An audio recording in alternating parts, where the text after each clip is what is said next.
So, hello guys. Hi. So, yeah, it's almost time. Looks like it's just the three of us, though some people said they'll join. Okay, maybe 3 minutes we'll wait. No, we can continue. We can get started anyway. So, how are things? Anything update after that? Last week's? Yeah, I mean, I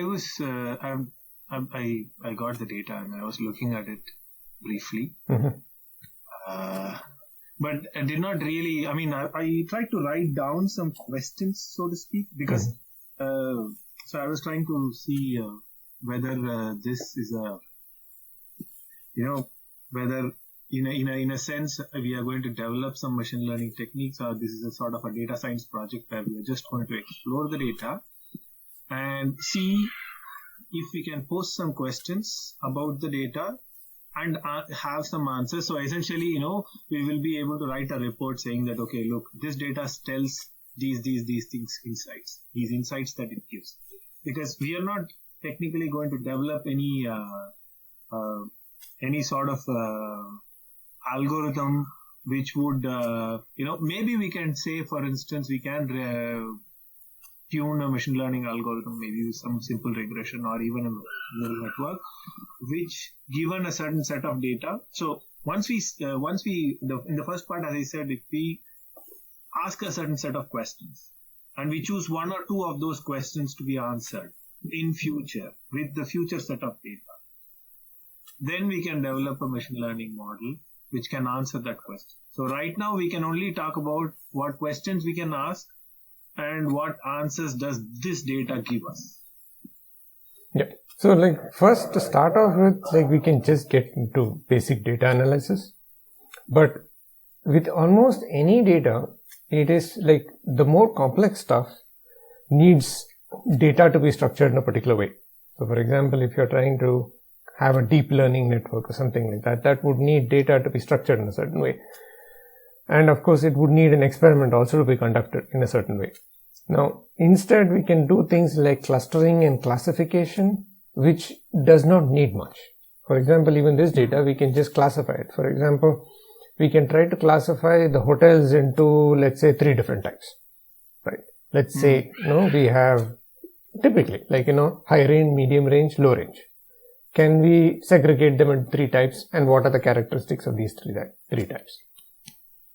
So something like that. Okay.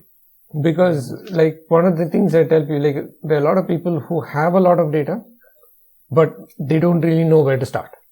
And usually what I say to people is, if you have a lot of data and you don't know where to start, the best is unsupervised deep learning. That is, you don't really have an objective. You just want to classify your data into different segregates. So for example, you have, let's say, aerospace data. Right? In that aerospace data, you have different types of faults. You are analyzing faults. The faults could be due to various reasons. So we can just say that, these are all the different types of faults. What are they? Can you categorize them automatically without human intervention? And if you can, what does the machine learning algorithm tell you of different types? That is, the machine doesn't know. So what does the machine infer from this data? So things like that. Okay, so just an example. Anyway, so we have one more person. Hello and welcome to this online Python session.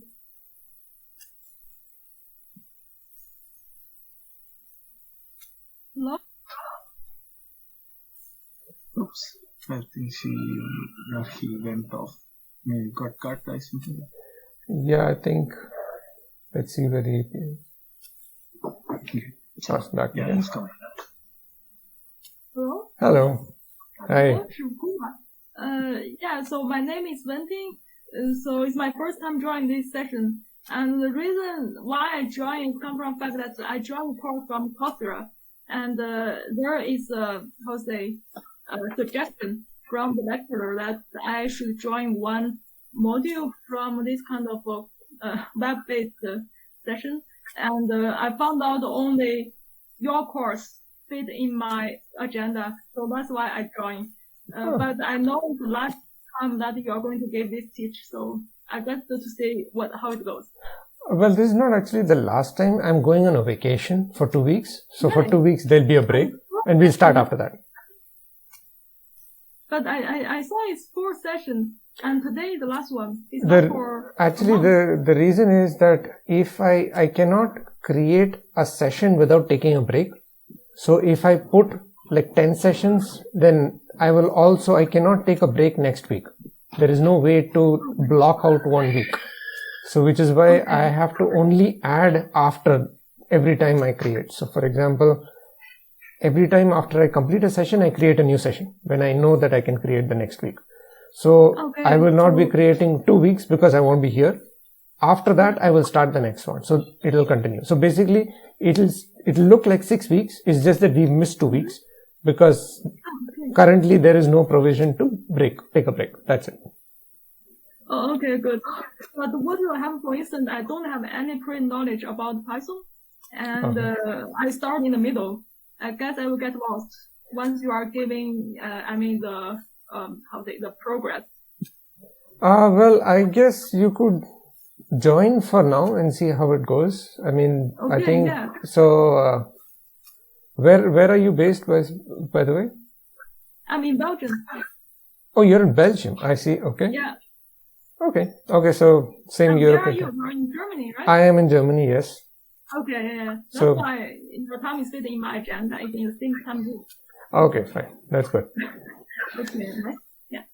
Okay. So that's good. Yeah. Good. Welcome here. And I don't know if Darius will join, but just a quick background on what we do. This is not really a teaching session, so I won't be teaching. So the way it goes is we pick a topic, something that we would like to solve. And usually I don't do it because I let others code. So anyone is welcome to share your screen. You are also welcome to share your screen. You can also take turns in sharing your screen, whichever is okay. So we have chosen just a hotel booking dataset problem. Just randomly pick out something.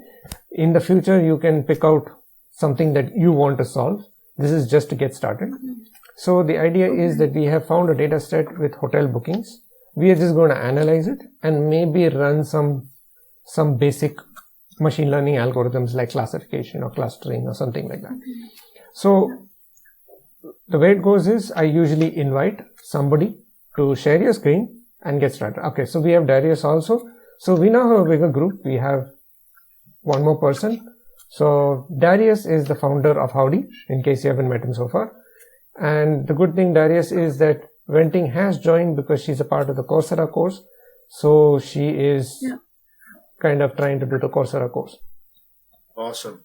So you're going to have, hi Wenting, very nice to meet. So you're going to have deep technical skills with Python, and then you're going to have a nice balance of business and negotiation ability with with the Coursera course. I hope I'm as smart as you think. Well, welcome to the group. And did you introduce yourself? A bit. So my name is Wenting Guo. So I'm a postdoc researcher in KU Leuven University. I'm now in Belgium. Yeah. So my major is neurobiology. I'm studying neurodegeneration. So actually, computer science is totally out of my scope, but sometimes can help for the data analysis. Okay. And what kind of, do you use R or what other software are you using? I don't know how to say it. I don't use R. So I only use very basic analysis, so just to see the p-value based on Excel. It's very initial. Yeah. Okay, cool. Okay. So do you have any exposure to Python? Right now, no. But some of my colleagues, they do it. But yeah, there's only one guy in my lab who is actually working on this kind of statistic stuff or the big analysis, but most people, they don't do. Okay, cool. And where are you originally from? Me, I come from China. I'm Chinese. Where in China? In northern part of China, this small city called Jincheng, if you can check on the map, but that matters. OK， 我待过一段时间在中国，所以只想打个招呼说，我对中国比较熟悉。啊，你好。对，好的。OK， Okay, sorry. So, 要锻炼我的中文. I was just saying that I need to practice. It's been a long time since I've spoken. So. Yeah, you can try with me. It's good.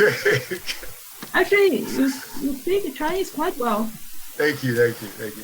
So, it's Okay. 还有进步空间.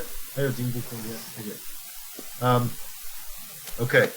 So sorry about that, guys. So yeah, let's talk Python. And we just have another person that joined, Harish. And I think there's a baby crying in the background. If there is, maybe we can mute the background. But we have a new person joining, Harish. Very nice to meet. If you can, maybe put on your video just so we can see your face. And if you want to change back, you're welcome to. Awesome. Nice to meet you. Yeah. So we recommend, it looks like you're using a mobile device. We recommend you use a desktop or laptop, but as you wish, it's a better connection. Okay. So if you're having bandwidth issues, maybe it's better to actually turn your video off. Yeah. Okay. Yes, there is some issue with. Yeah. Yeah, so we recommend you go onto your laptop or desktop, onto your browser, but it's up to you. And maybe you can, if you shut off your video on your phone, it's a little better. Okay, sorry about that. Okay, so. Okay.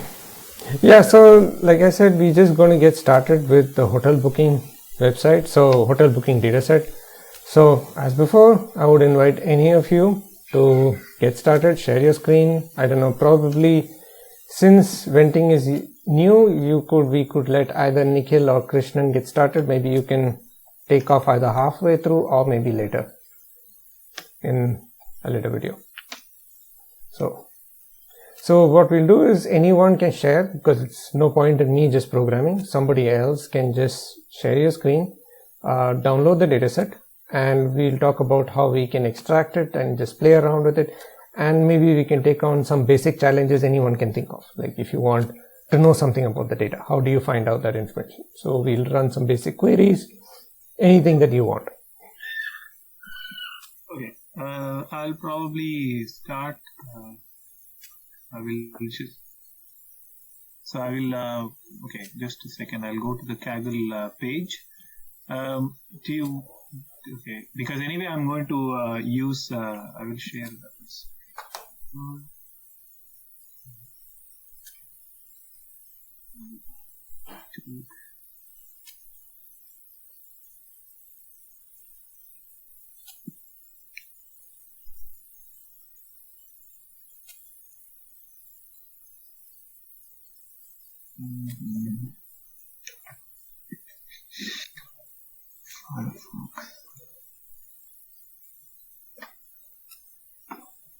Okay, so I'm just going to search. Do you see the page? Yeah.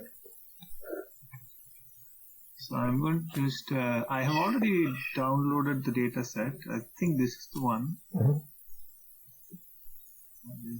Yeah, I think this is the one. So what we did was we downloaded the data set. It was which came in a zip file, mm-hmm. and I have downloaded it into a folder, mm-hmm.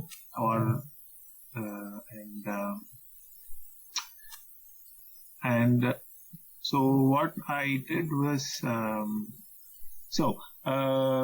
maybe you can say. So what I did was in the folder I created a Jupyter notebook. I opened a Jupyter notebook on that particular folder. From that folder where I kind of created a project, but essentially I opened a Jupyter notebook. You can see that, right? Yeah. Hotel booking. Yeah. So in that, so the idea for me was that simply to check. So this is the Jupyter notebook I was trying. Mm-hmm. So this is what I have right now. So the idea is this hotelbooking.csv is what is the CSV file that was available in the dataset in Kaggle. I downloaded them. I just imported them into the environment, Jupyter environment or whatever. Okay. So this is what I have done for now. I mean, I did a little bit of analysis, but not really much. I just trying to look at if you look at the, I was just trying to look at some statistics about the data in the form of the statistics like mean time, minimum standard deviations, etc. about different aspects, different numerical values that are. Of course, it also contains non-numerical values, but I was looking at a few basic information. Okay. So maybe. So I'll just go up and I'll show you. If you go up now, the you can core. probably describe things to them. To both, I think Nikhil also doesn't have. I mean, he knows. I just have a basic introductory part I have attended, so I just know how to import and how to see the initial data and all. So that much I'm aware of. Yeah, but Shiva, you can probably just briefly explain that to Venting. Okay. So whenever we are doing data analysis, the basic core of most data analysis is NumPy and pandas. So if you see here, the first line is import pandas as PD.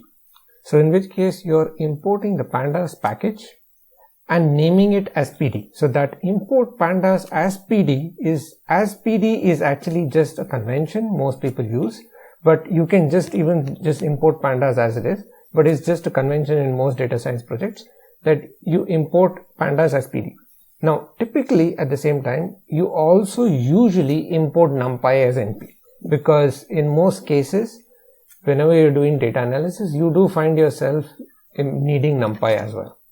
So NumPy is the data science package that handles arrays, right? Pandas handles what is called as data frames or data sets. So pandas is built on NumPy. So NumPy is the absolute base, pandas is next to it. And based on pandas, there are also machine learning algorithms which use pandas. So this way, this is how the pyramid goes, right? So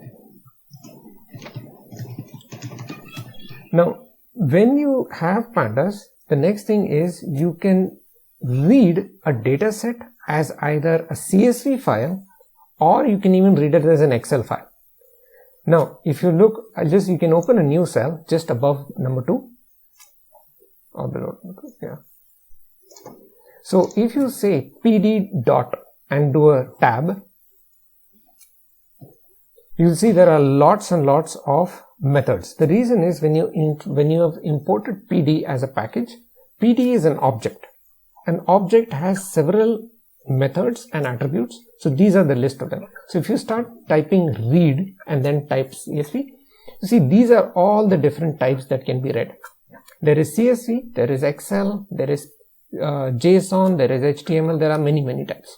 Right? The only thing you have to remember is if you're importing an Excel sheet, you cannot import the formulas. So for example, in an Excel, you can write formulas. This will not import the formulas. It will only import the numbers. That is something you have to remember. You can also read Excel sheets. Okay. So here what he has done is he has read the hotelbooking.csv file and he has saved it as a variable called df, that is data frame. df is a very standard variable. Now df.head will give you the top 5 rows of the data frame, and you see these are the top 5 rows. So it tells you below 5 rows into 32 columns. Right? Now if you pass df.head just as it is without any arguments, that's called head is a function, it will give you 5 rows. But you can specify the number of rows you want. For example, you can put 10 in there and it will give you 10 rows. So you see it has now given you 10 rows. So this way you can extract how many, this is the top.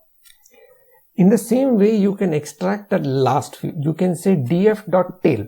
So df.tail will give you the last 5. And if you say tail and a number, it will give you the last 10. So these are the last.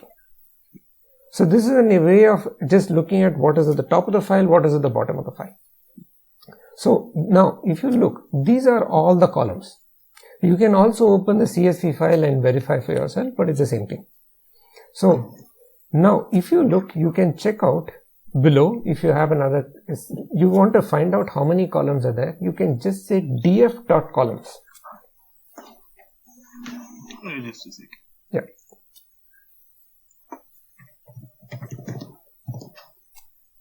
No, it's just an attribute, so you don't have to do it. It's an attribute. Yeah.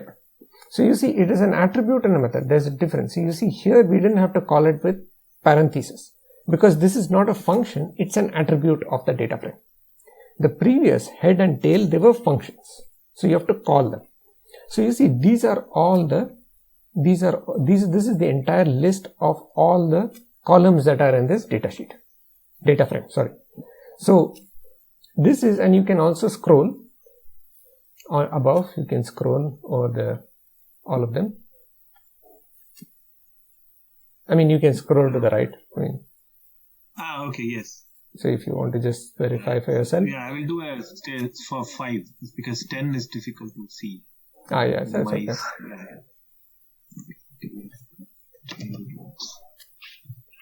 It's just tail, by the way. Oops, tail. Yeah, so you can see. So if you see, you will see that even here it will not list everything. You will see that if you see there is a dot. Yeah. You see there is a dot. So it's kind of skipped some columns because it doesn't show you everything. Because sometimes data frames are very large, it will just skip all of them. So now you see here there are two types of data, and of course there are different types, but there's two types. One is there are numbers and the other is there are strings, right? So now if you come down, Krishnan has run the two commands below, describe. So if you look at the next one, that is describe, this tells you, this describe will tell you what is the structure of the quantitative data. So there's quantitative data, there is non-quantitative data. Non-quantitative data can be string, it can be boolean, it can be anything which is not a number, right? So in terms of quantitative data, this tells you statistics about it. For example, it will tell you how many valid numbers are there, that is count. Okay, there are some rows which will be not a number, which means they are not defined, because sometimes in a data sheet you just don't have the information, because many of the data sheet comes from manual entry. Somebody is actually entering it. So the person doesn't enter it, you don't get that information. Then it tells you the mean, which is the average, tells you the standard deviation, that is a deviation of, that is like the square root average of the deviation of each number from the mean. The minimum, it tells you how many are there in the 25%, how many are there in the 50%, what is the 25%, 50%, 75%, and what is the maximum, right? So this tells you about the nature of the data, and you can make some inferences from it. So for example, you can make out that is cancelled is either 0 or 1. The reason is the minimum is 0, maximum is 1, and you see there is no 25%, there is no 50%. This tells you that there is only two values, because there is no quarter, there is no 3/4, right? So these are some things which you can do. Now besides this, you can open a new cell below.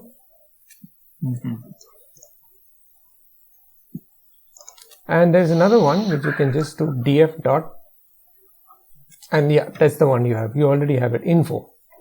Info. Okay. So you see, info also tells you information about every column. Now, for example, this will tell you that these are the non-null counts, right? And it also tells you what is the type. For example, it says that some are object. Object means anything which is not a number. So a string is also an object, right? Now, int 64 means it's a number, which means it's a 64-bit integer, right? Float 64 means it's a 64-bit float number, right? As of now, in NumPy, these are the most highest precision numbers, integer 64 and float 64, right? Now, if you're coming from like a C or a Java or some background, there are lots and lots of types. There is integer, there is long, there is double, there is float.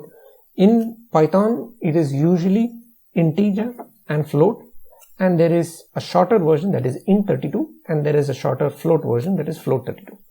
So int64 and float64 use the 64-bit processor, and they are usually the highest resolution. So this is usually the recommended data resolution for most of them. So now if you come all the way down, if you look, this tells you the total number of data frames. So for example, if you come, actually it doesn't told you the entire thing, but this tells you that there are 4 float64 columns, 16 64-bit integers, and 12 non-numbers. You see, object 12. So this is sometimes a good way to sort of know what kind of analysis you perform. Like, one of the reasons why we chose this data frame is because it has a lot of numbers. If, however, you have a lot of object, right? If object was dominant, then you would have to look for things like natural language processing and all that, because you can't do much with text, or at least simple calculations. Now, other than that, you can see that in some cases, data is missing. For example, if you look at many of them, you see there is, let's say, look at row 12, that is column 12, which is meal, and column 13, country. You see that the count is different. So this count means the number of non-null entries in that column. So which means that in one column, that is country column, there are a lot of data which is missing, right? And these data are what is called missing data, which eventually in data science we'll have to clean it, right? So this is basic information about your data frame. Alright, so with this, I just been talking for a while. Does anyone have any doubt about what I said?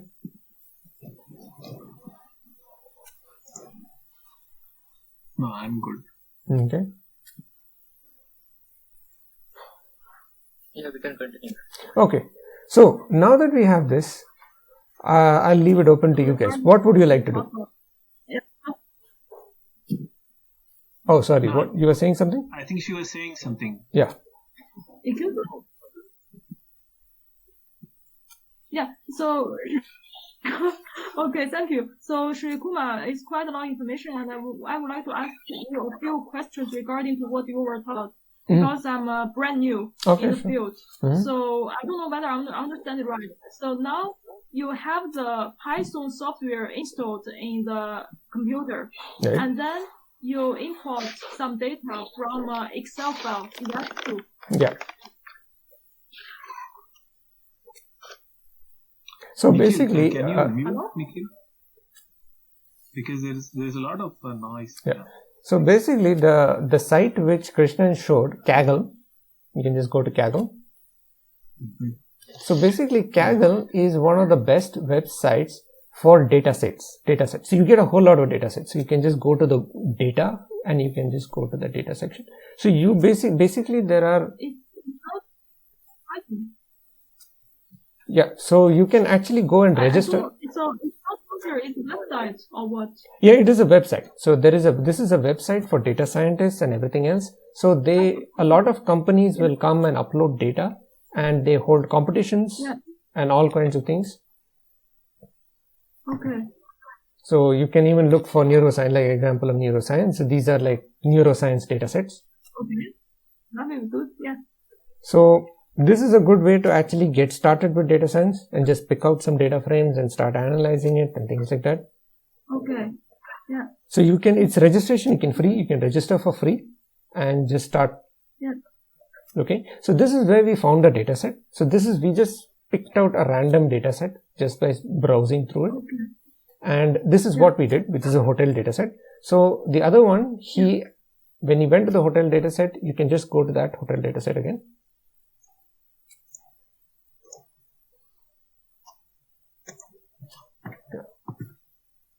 So in this hotel booking data set, if you come, you can download. So you see on the right, there is a download button. You can download it. So if you download it, you get a zip file. And this zip file will have several files. It may have a CSV file, but it's a comma separated value file, or it may have an Excel file, or it could have several.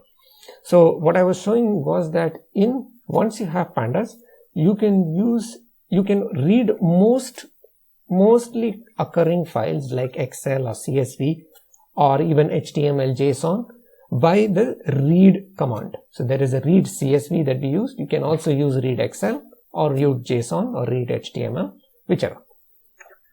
So once... Sorry, what is Pandas? No, Pandas is a Python package for being able to read data frames. That is, it can read data frames and it has several functions to process data frames. So once we read the data frame, we were just looking at the basic functions which lets us analyze a data frame. So we were looking at the number of columns, the number of rows, we were looking at the structure of different columns, what kind of data it has, that kind of thing. So this is basic data analysis. So whenever you extract any data, this is the first thing you should see. What is the content of your data? Okay. Yeah. Okay. Okay, good. Thank you. So should I download kind of Panda software? Is that correct? Actually, what I would suggest is that you check out the previous videos. In the previous videos, I had installed Anaconda and everything else. So you can just check that out so that you can install Anaconda, everything on your own computer, and then you will have the same softwares as we do. Okay. And where is your previous videos? Okay, they are in my YouTube channel. What I will do is what I'm going to do is I will ask Darius to send it to everyone, because the problem is that now after this group will not be visible because I don't have any more sessions. So therefore I will send it. I will just ask Darius to send it to you. Okay, yeah, thank you very much.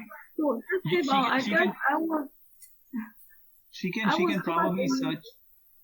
probably search for your Python Power Electronics on YouTube, right? I mean, I don't think anybody has another.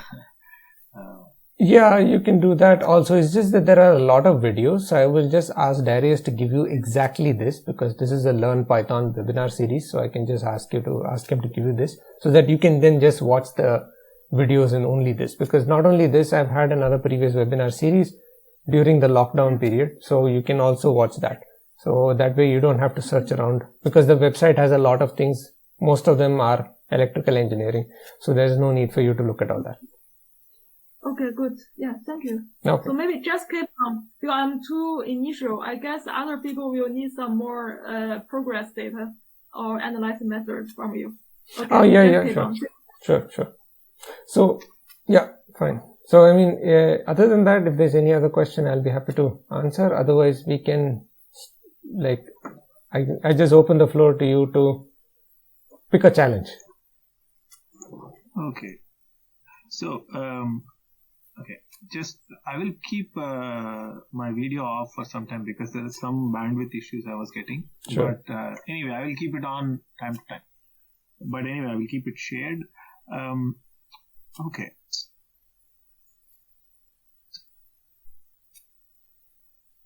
So I was there were some data which did not have any value, like NaN. Right. So we can probably check, for instance, how do we look at all the rows or I think all the rows is better, because if you want to do a processing based on each of the data available, we can probably remove the rows which has NaN, or I don't know, some form of analysis we can do with the rows. Yeah. Which contains different problematic data. Like, of course, in some cases, if we require only a subset of the data that is available, we can look at the analysis of the subset of that data. Where otherwise, because after that we can decide whether we want to remove the rows or not. So, okay, my question, okay, let's take one or two questions. I have written some questions which we can try. Maybe that we can try to answer those questions by looking at the data. Yeah. Okay. So, when is the best time to book in a city hotel? In the sense, could be month, weekday, or weekend, and how early should we book? Okay. So Do you think there are two questions or one question? This can be done with one case. I would say that we should break it up, because we should what we should do is first let us look at when is the best time to book. Okay. So now the first thing we should look at is whenever you choose something, first thing we have to look at is which are the different columns that we have, right? So this, I believe, is what we have here. No, just if you go up to, if you run the command df.columns again.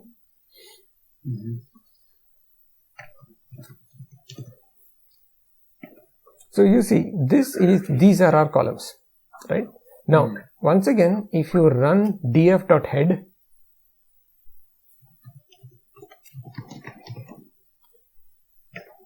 let us now look at how we can map it. So we see that of all these, let us look at the different columns. Is cancelled, lead time. Lead time looks like a probable column that would be interesting in terms of booking, right? Because that is lead time, means this is how advanced the person has booked.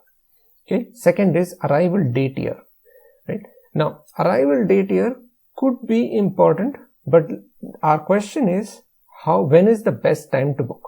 Now, the year is not really for us, because if we want to book a hotel, we want to book it this year. So usually you would not say that I'm willing to book like every 3 years or so. It's usually hotel booking is within the near future. So may not be that interesting, though we could look at some anomalies that happen during years. But let's move on. Arrival date month. That is very interesting. Okay, because this tells you when a lot of customers are coming and going, right?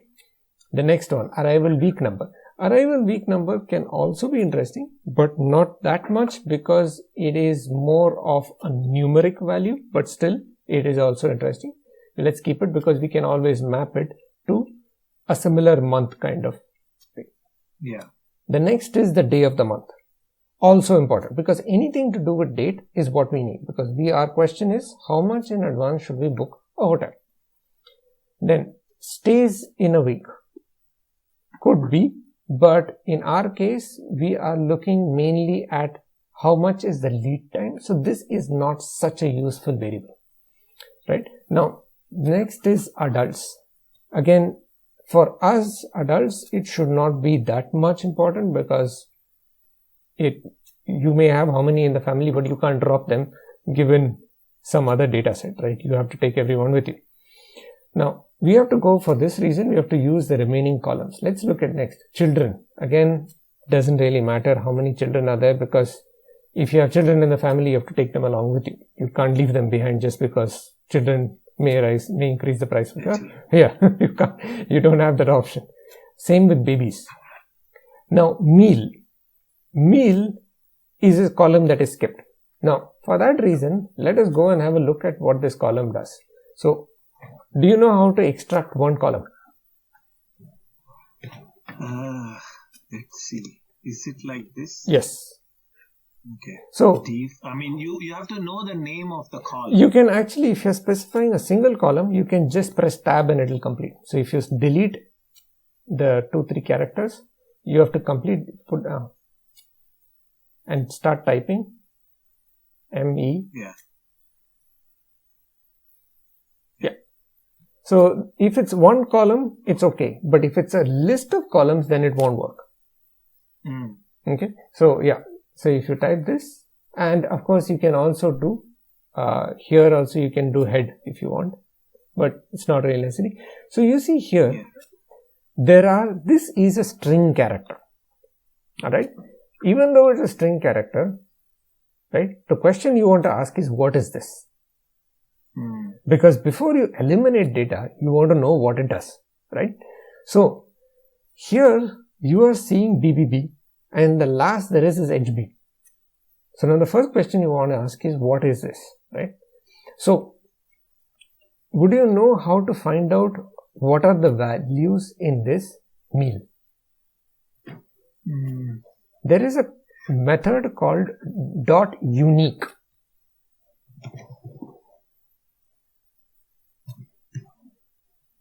Okay. It's a method, right? I think it is a method, or you might think, just check. Yeah. So, It is so you see, these are the different types in this unique types of data in this column. So we saw only HB and BB, but really speaking, there is BB, FP, HP, SC, and there is one undefined, right? I'm not sure what undefined is. Maybe it was a snack or something else, but these are the different types. Now, it is quite obvious right from the beginning that this is something very specific about the ordering that a customer does, right? So it is quite, therefore we could safely eliminate it for now in terms of what is a meal. So let's go up now and let's check out country. Let's check out what country is.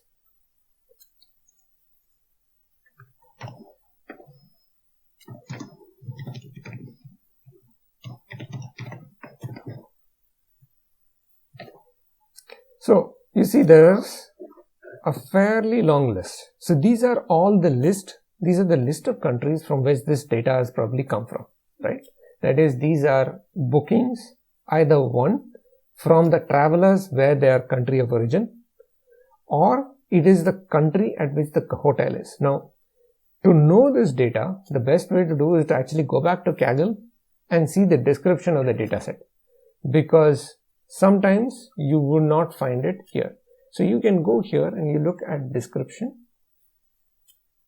Usually there is, no, actually if you go above, there is, you see above, no, above, you have to go more above. Yeah, you see the content.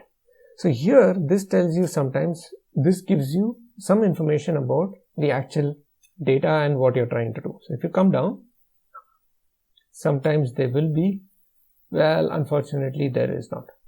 No, but I think this one they give describe in the columns. Okay, check it out. Yeah. Yeah, in the column they have is lead. Okay, you want what? Country. Okay, country. Wait, just a second. Okay, I would select all, apply, because now it should come. Just a second, it's coming. The only problem is it kind of, yeah, it does this analysis first. Yeah, okay, country. Yeah. So country of origin, you see, the country of origin. And yeah, meal also is explained. Yeah, meal is mostly bed and breakfast, half board, full board. But I think, as you said, it's not really useful for us for this question. Right. So the second is the country of origin. So again, like for example, where the person is, where the traveler is from, rather than where the hotel is. Again, it, for our purposes, it has very little benefit. Only thing I can think of is that different countries have different holidays at different parts of time, which means that if you're coming from some particular country, like in Europe, it is usually holiday time is July, August, but in other parts, like for example, maybe in Asia, the holiday time may be May and June, because those are the hottest months. And if you go to the southern hemisphere, you might have something else. So this is something very specific. If you probably want to get when to go on a vacation, depending on your country, if your country has a very different holiday schedule, right? But other than that, I don't really see the country playing a major role. Right? Yeah, unless you want to avoid drunk British people. Yes, so, whichever. So now, coming down to the next one. The next one is market segments. Yeah. Oh, okay. Here market segment. Yeah, I can check this. Yeah, market segment. So here, it's travel agents and tour operators. Yeah. Again, I don't think really much use, because it just means how many have booked on their own versus how many are booked like through a travel agent, and and some are like a part of a tour. Doesn't really help much. So I think we could drop that for now. Then the next one is distribution channel. Again, distribution channel is pretty much the same thing. It's just is like how you are coming through to the site. Now, is repeated guest. This may not matter that much unless it comes into things like, for example, is he using points? So for example, if you stay in a hotel and you get so much percentage off for the next trip or something like that, but those are very difficult to actually know, right? That did the person get a voucher or did the person get a discount the second time? So again, I would drop it. Not really that very important. Then previous cancellations. Again, I would not so sure whether that will help, whether the person has cancelled before. This would help in knowing whether the person wants later to be like, whether the person takes a lot of time to book. Some will book at the first time, some will book and cancel and book and cancel. But this doesn't help our particular question. That is, how much in advance should we book?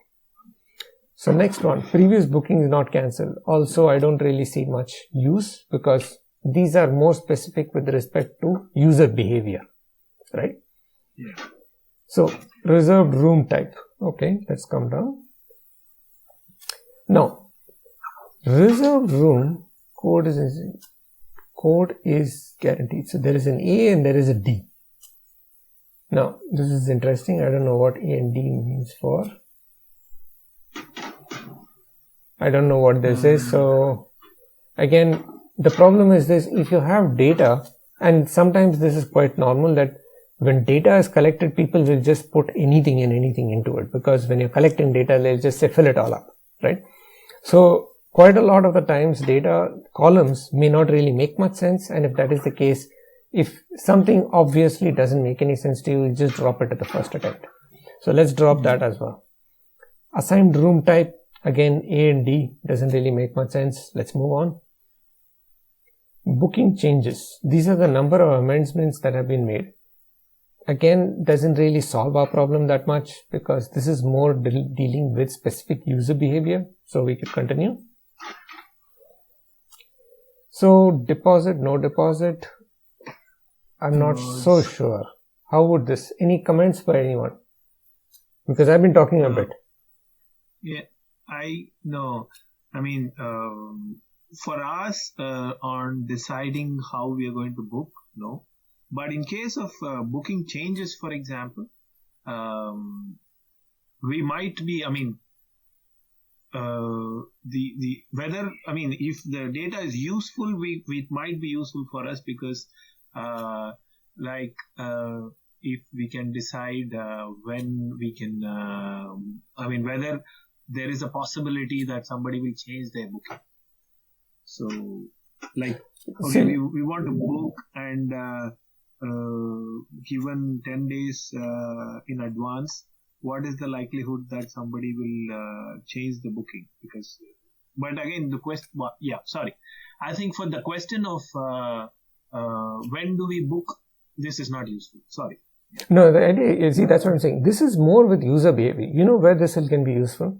This can be useful in the case where you want to ask a question that when should you target? For example, somebody made a booking change, right? Or let's say he cancelled or anything like that. Should you send him a follow-up email? Or should you try to call him up? Right? Because the question most people ask is it worth chasing a client? If it is worth chasing a client, then should you have an operator email the person? So now the question is, if booking changes, eventually if you feel result in higher rating, let's say for example, you see that most people who make changes to their booking end up spending more. So let's say for example, you booked one type of room, but then you wanted to change and you booked a more expensive room. So your data analysis shows you people who change their booking are actually spending more money. Now, if that happens, it is worth investing in some employee sending an email or trying to phone the person saying, do you need help? Yeah. So this is more related to user behavior. Yeah. Okay, so anyway, let's keep going. So deposit type, I don't think. Yeah, again. Agent, again, not useful. Again, company, no. Days in waiting list, Okay, this might be useful because if we know that we want to be sure that our booking will be confirmed. So we may want to see to it that the booking that we are doing will be not on the waiting list.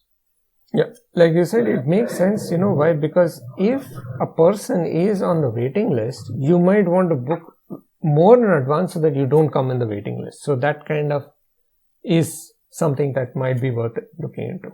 So we could take that into account. Yeah. So now, then customer type, I don't think so. And average daily rate. So average daily rate is like you say, right, is defined by dividing the sum of all lodging transactions by the total number. So it's not just the room rent, it is also all the other things spent by the user. So for example, meals and any other booking like tours and things like that, which are also provided by the rest or the hotel and added to the person's bill. So this shows that.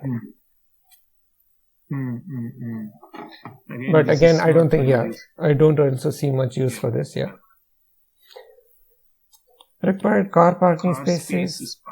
Again, this is more related to user behavior because this shows how many people would be willing to come are actually more local or rather driving to the place. So these are more rather than actually international or flying in. So this kind of gives you that breakdown. Yeah. Special requests, no.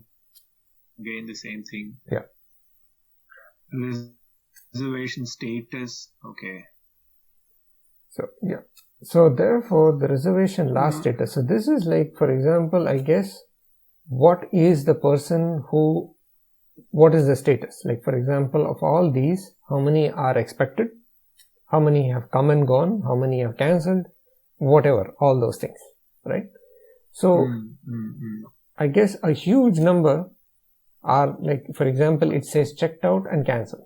Because what is happening, if you look at this data, you see what is happening. This is information collected after the person typically has left the hotel or has cancelled. Yeah. So the other is 1%. So which I'm not sure where that other is coming from. But you see a vast measure. So this is like actually data which is gleaned from the hotel booking desks. This is what it tells you. Yeah. Because every person checks out, they add him to the Excel list and they finally have uploaded this. Right? Person has cancelled, they've removed him and they put that and the person has cancelled, and this eventually comes in the month's booking. That's it. So this gives you an idea that this data has actually been captured from the hotel booking desk itself rather than some online website. Because if it was an online website, you would have a lot of expected. Yeah. Right. So this is how you have to sort of be a detective in data science. Like you have to sort of look at the data and you have to sort of, what could it be? Because that what could it be gives you a big understanding of how you want to get to where you want. Like for example, what is the information that you want? So anyway. Okay. Yeah. And I think that's it. So we have reservation status date. Maybe. Okay. Date at which the last status was set. It can be conservation. Well, it might be a little tough. What I'm thinking is, can you go over to the actual Jupyter notebook and let's look at what this is, because this looks like something different. Because we see a very different pattern. Yeah.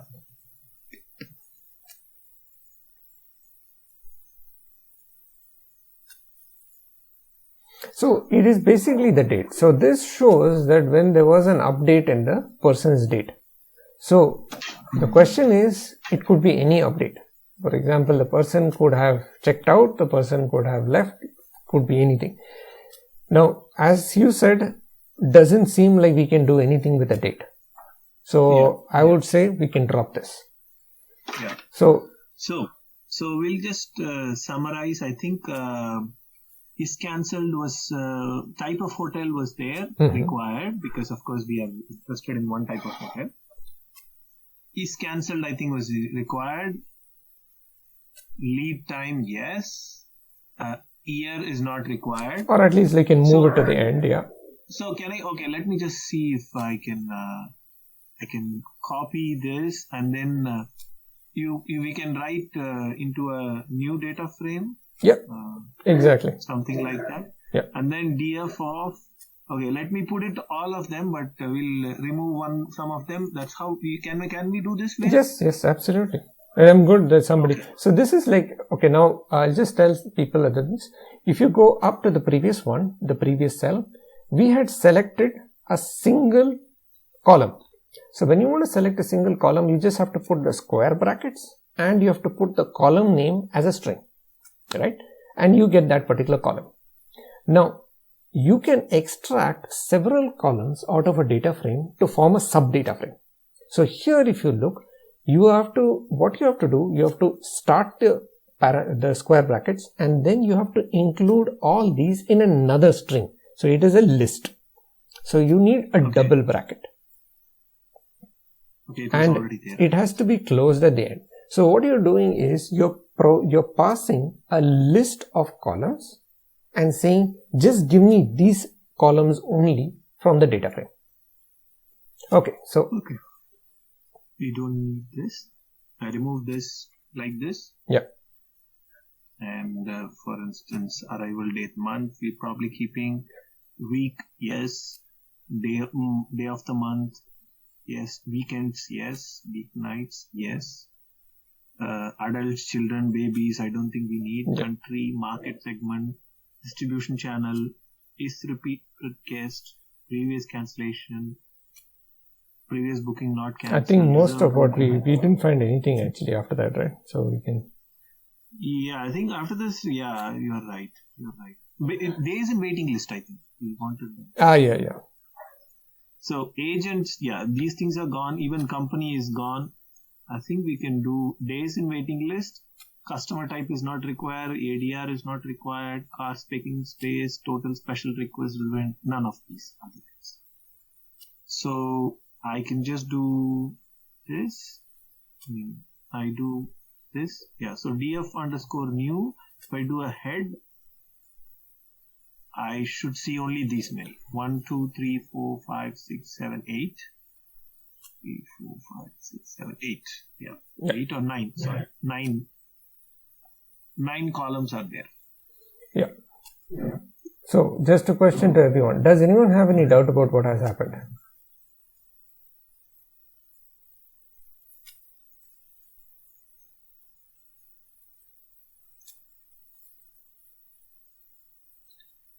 Okay, so since there is no doubt, the next question I'll ask is, how do you think we would like to go ahead with this? So for example, we would like that, actually if you go up just a minute, I think we may have made one mistake. If you go up, we do not have anything for the price, if you notice. Yeah. Because what has happened is we have only dates of all these, but we don't have a price. Now, if you go back to the list of columns, we would need to add something with the price. So let's go up again. And there were a couple of things we saw. For example, we saw that I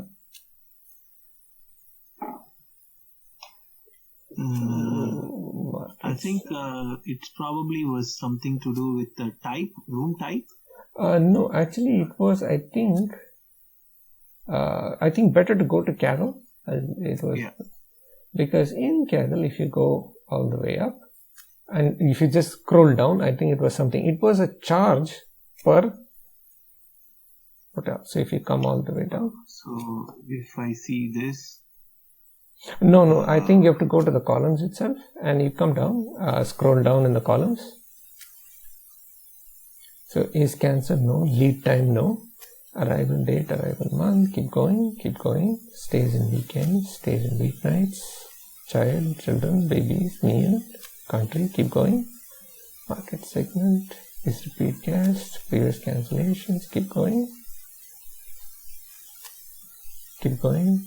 booking, no, booking changes is not, deposit type, refund, agent, company, keep going, No. There was one, no, Maybe ADR, average daily rate. yeah. So you see, average daily rate does look like a number. So go back to your Jupyter notebook and let's look at what this particular column is.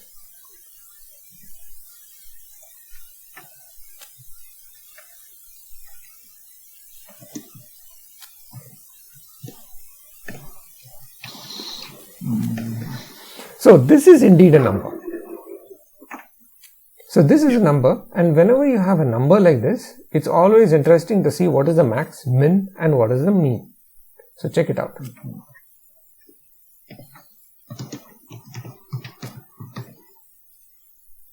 What is the command? Just max, min, and mean.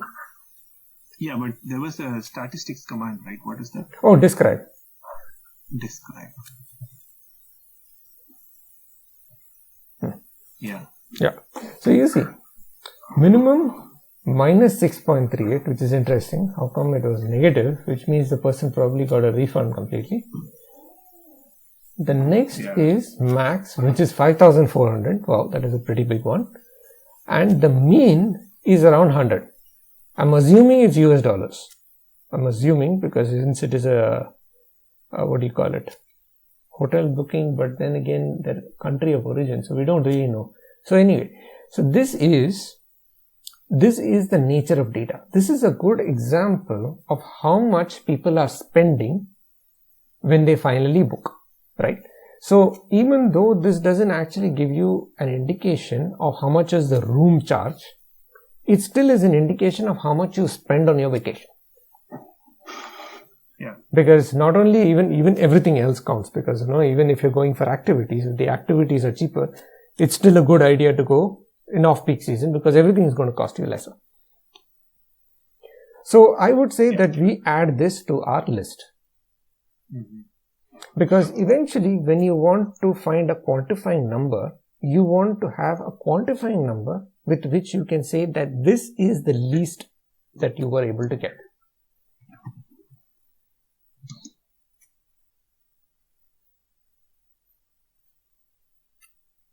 All right. Okay, so now this will contain ADR. Okay. So now that we are here, we are almost out of time, and since there are people in India, I would like to end this so that it's already late. So the question I would ask, and this is something which you can think about in the next couple of weeks, how would you like to go about it? So we have now collected columns for our particular objective, right? So can anyone suggest what we should do?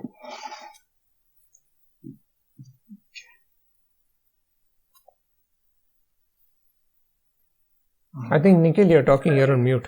Nikhil, you're mute on mute. Yeah. Actually, we can decide to take few challenges like 2 to 3 questions we can address, and by the 2 weeks we will try to discuss whatever we have done. Oh yeah, So sure. let's define 2 to 3 problem sets in this data frame. Yeah, so the main challenge that Krishnan suggested is, can he find out how much is the lead time for getting a good deal on different types of hotels? Lead time means before from the day of booking, how much day prior you want to book the. Exactly, that is his question. Exactly. Okay. So I mean, of course, we may not be able to get a very absolute. This is the perfect number. That may not be possible, but we may be able to at least analyze the data frame to such an extent that we get a good idea of what we should do. So this is an example of what I would say as, this is an example of sorting your data, or rather categorizing your data.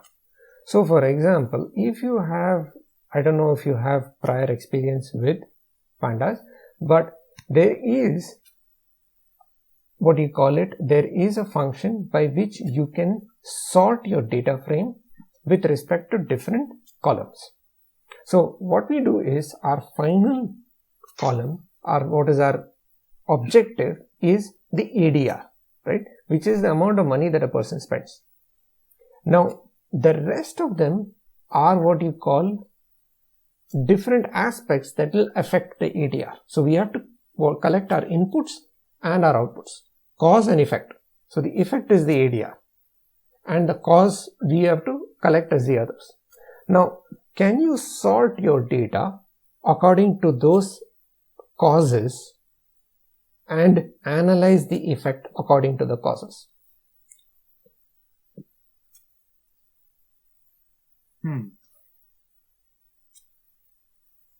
Yeah. So, yeah. So there is something already in Pandas. Yes. So I will just leave this to you as a little exercise. You just have to Google. Basically, you have to just sort. I mean, it is what is called as categorizing your columns. So you can even check out my previous video on my YouTube link, and that will tell you what it is. I have one video where we were sorting, we were recategorizing our columns. You can check that out. So in this case, basically what will happen is when you create a new set of columns, you can now arrange them such that it becomes fairly clear what you want to do with or how that final column behaves. That is one possibility. Another possibility is you use what is called as a pivot table. A pivot table is very effective when you have small amount of data. Here the unfortunate thing is you have a lot of data. So when you have a pivot table, you are putting together in a matrix one particular column as a row and another set of columns as your column, and you're putting your quantitative data as the table. So you want to see how your quantitative data varies with respect to all the other columns. So I will just leave this to you as an exercise. Go ahead, look at my previous video series. I did a huge amount of analysis on a video game dataset. So you can just check out what all I did. That should give you a hint. Okay. So for now, I would say since it's already time, let us conclude. Okay. So anyone has any doubts before I just leave about what we did, or do you want tips on how to continue? So maybe I would like to know how I continue like this. I mean, I know nothing about it. Maybe I can check out your video previously. Yeah, And so that's the then thing. I will just ask Darius to email it to everyone so that you all have it. So basically it was, I think, almost 20 videos which I recorded online with students. It was on Zoom at that time. So you can watch that, and we analyzed a video game dataset. And that also contains basics of Python, basics of NumPy, basics of Matplotlib, so you can check it out. But that will help you, and it will also give you some amount of tips on how you want to tackle this problem. So I was just talking to Darius that I had conducted the previous webinar series. I can email that to you. You can just email that to everyone. Yeah. Okay, good. And also, when you start next course, shall I join? It will be on August 20th. So like, for example, when I come back, it will probably be August 16th. I'll probably be back in Hamburg on August 16th. That is when I will update the schedule. So I will then add a few more weeks. So once that is in, since you are already registered for this, you'll automatically be registered for the next one as well. Okay, that's good. That's efficient. Yeah. Thank you. Yeah. Thank you very much. We'll just send out an email to remind you that when the group. So any feedback for today, guys? Anything that you'd like to see from? I don't know if she asked this already, but apologies if you did. Any feedback on things? Is this working for everyone? Is there anything you guys would like to see? Things that we can improve? Any feedback? Maybe a chat window will be very convenient. I know. Everybody keeps We're working on it. Yeah. Yeah. But absolutely. That's a very important thing. Especially, you mean through the video chat? Yeah. We're working on it, brother. I appreciate it, though. Thank you for your patience. Okay, so yeah, I guess any other thoughts or feedback to share? I just want to know how is this thing working out, because I'm just like, I would like others to code rather than me. Just the previous webinar series, it was just me coding, and I used to stop once in a while. but I would like somebody else to do it, because there's no point in me doing it all the time, because the idea is for you guys to get some experience. So this is what we usually do. This time it was just Krishnan sharing, but I would invite everyone to do so. We can even do like a little round robin. And like each person can just think of a challenge and we can just pick up the challenge. That's it. Yeah, it's just one thing that is, I mean, because you're saying this, one of the things we can probably, I don't know if it is feasible, that right now, for instance, I'm typing it on a Jupyter notebook on my laptop. Yeah. So is it possible, I don't know if how easy or difficult it is it possible that we have a common Jupyter notebook where, okay, I think it is there in some of these learning modules where you can use them, and probably you can share it. Like, there is a single one, and somebody is given a control and they type it. They want to try. For instance, right now, what I have done, I don't know how to share it with other people. Like, I have done it in a Jupyter notebook, and it's there in my laptop, and now I don't even have contacts for any of those people. Okay, only I personally know someone.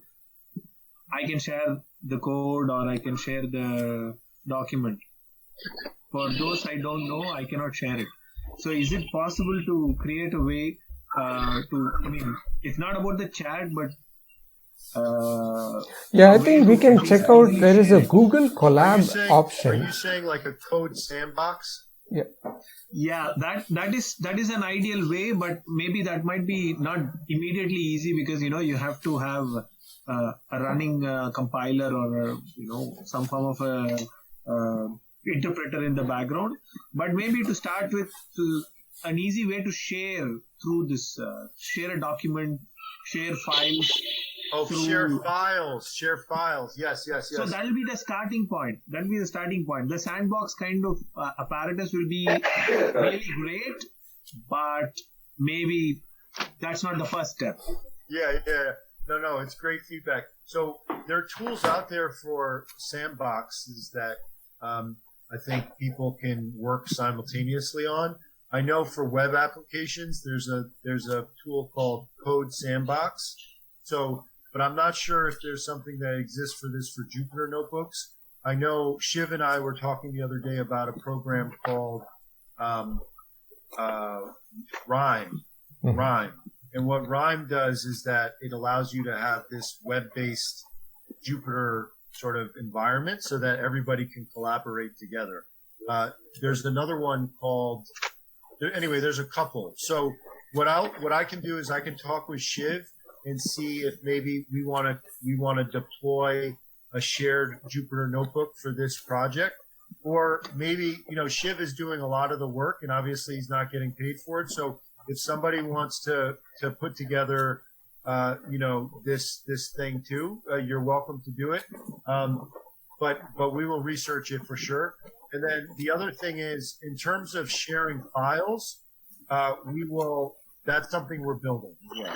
So, it's not a sandbox, but it's just it's like an integrated application so that we can exchange files in between the week. So we're working on it, my friend, but I think in the meantime, maybe what we can do is research a code sandbox for Jupyter. That way, everybody can contribute to that comment, almost like a Git repository. Yeah. But the sandbox are good because you don't need to install anything, right? Yeah. So when new people join, they can just start contributing right away, and they don't need to set up a development environment. Yeah. But I'll talk to Shiv about it and see what he wants to do. Okay, sure, will do. Okay. Thank you very much, though, for the feedback. We're listening and we're working on those things. Believe me. Yeah. Yep. Okay, so thank you, everyone. See you on August 28th. It will Thank you very be. much. Thank you. So, Thank you see you very then. much, guys. See Okay, you. bye, everyone. Have fun. Bye. Thank you.